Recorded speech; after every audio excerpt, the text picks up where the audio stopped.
বুঝলাম না আপনাদের প্রশ্ন। আজকে নেগেটিভ প্রশ্ন করার জায়গা না এটা।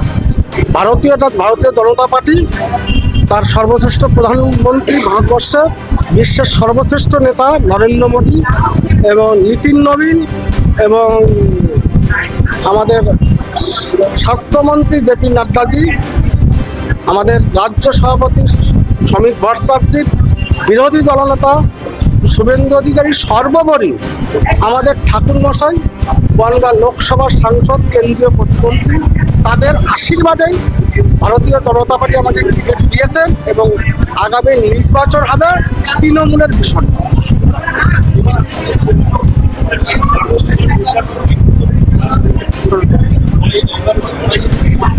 কিসের প্রতি? কে? একবার বিজেপি, একবার তৃণমূল, আবার বিজেপি, আবার তৃণমূল। বনগাঁর লোক ভোট দেবে শিক্ষিত সমাজ। বনগাঁর আমজনতা 1900 দেখিয়ে দিয়েছে, 21-এ দেখিয়েছে, 24-এ দেখিয়েছে, 26-এ দেখা। বনগাঁর আমজনতা ভারতীয় জনতা পার্টিকে দুহাত করে আশীর্বাদ করেছে। সর্বোপরি বনগাঁর মাটি ভারতীয় জনতা পার্টির দুর্জয় ঘাটি, এটা বলে।